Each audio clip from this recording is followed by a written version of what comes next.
That's my toolbox. It's a problem. We're gonna fix it. This adventure starts at Walmart. Right there. Darn.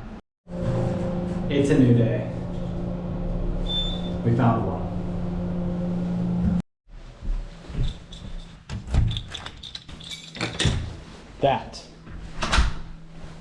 This is what we've been looking for. A heart stack.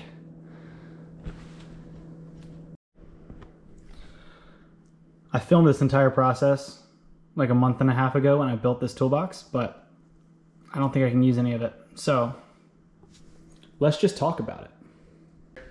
Racing these things out of basically my car in the parking lot, I need to be able to take everything I need to fix, replace, whatever, keep my bike running, keep my body running on a race weekend. I need to be able to take that with me wherever I go.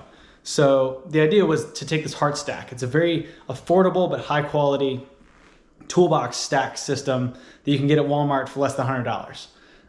Looks like this. The idea is that this bottom section will be all of my spare parts, tires, and bigger items that I need to carry with me.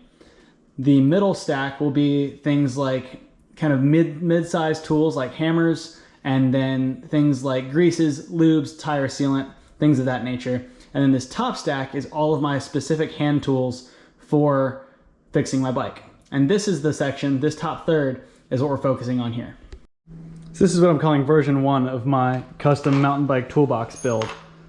So everything I need is laid out in layers in this case. And it should be in the order of priority of things that I need. So the first things I'm gonna grab, if I just need something quick, if I have a quick fix on my bike, should live in this top layer. You got zip ties here in the middle, and then Allen keys, spoke wrenches, a pick to get dirt out of bolts, a tire lever, pipe cutter, a brake rotor and pad alignment tool, pens, X-Acto knife, bottle opener, valve core tool. This is a spot that is going to have an extra derailleur hanger in it, lighter, X-Acto blades, and then a small tape measure. This is everything I should need right away, quick access for little fixes for everyday kind of quick bike maintenance work.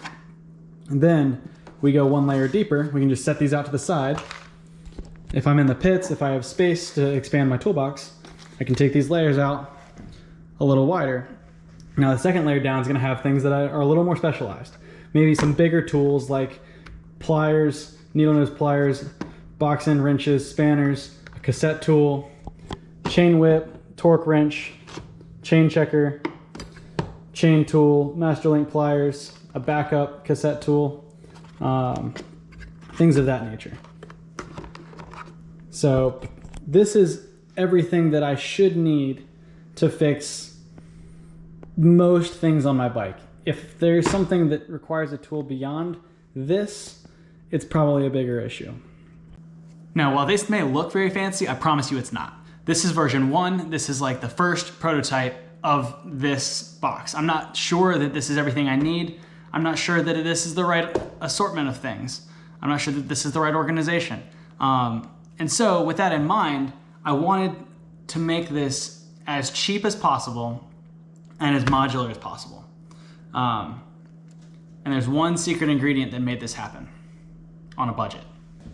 This is what you want. This 1/2 inch thick EVA foam floor mat material is what I used to make these layers, these foam layers. Now, what you see a lot of professional mechanics toolboxes built out with is called shadow foam. That stuff can be anywhere from $20 to $80 a sheet, depending on size and thickness, or more sometimes. Not to mention if you get it custom cut out. This stuff, you get 6, went to Lowe's Hardware and got 6 24-inch square mats, 1/2 inch thick, for like $20. Maybe it was probably like 23, 26 bucks, like that. Something like that. So very cheaply, I was able to prototype this at a very low cost. If we take a look closer at these layers, I'll show you what I've done. So I used a template, paper and cardboard template, to figure out exactly the size and shape of this opening here. What size layer would fit? Then I laid out all of my tools flat on top and then cut out the slots so that each individual tool would fit. I cut them all the way through, 1 layer thick of foam. And then on a second layer that had nothing cut out of it, I mounted the layer with everything cut out. So you have a flat layer and then your detail cut layer. And that gives you a 1-inch thick base to hold all your tools in. Now I just hot glued this together, and that's because this is version 1.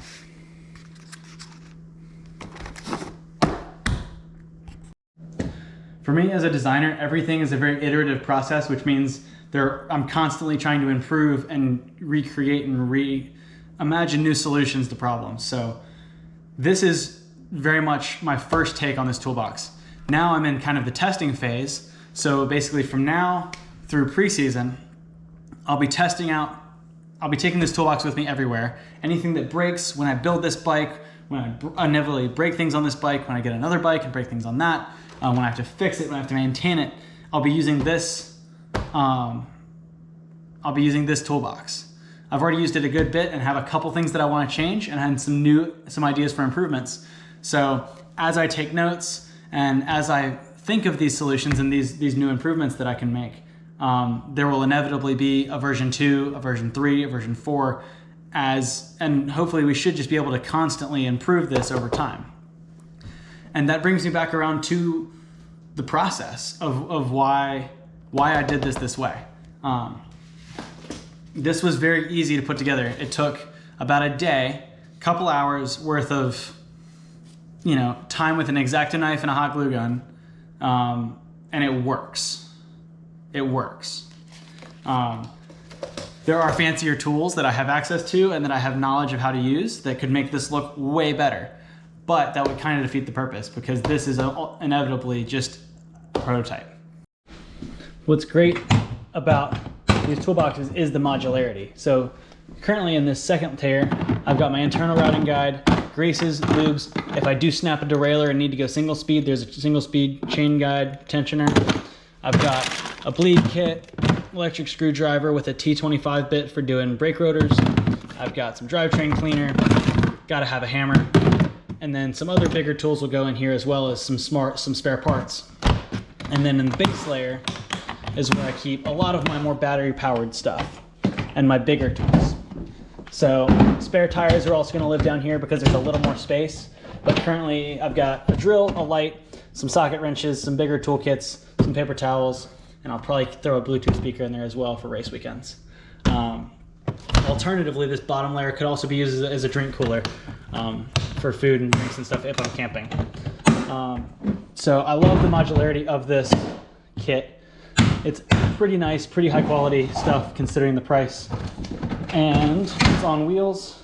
You can roll it around wherever you want and fit it in your car. And the best part is this top layer fits perfectly on top. And you can always see your tools, exactly what you need. So when someone inevitably asks you, hey, do you have a 5 mil? You're like, yeah, it's right there. You need a 5 mil Allen key? Here you go.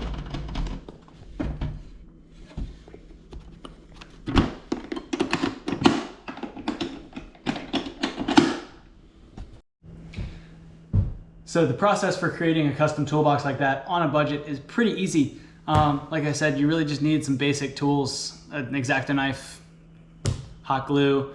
You can use something like a contact cement if you want it to be a little nicer, a little more refined.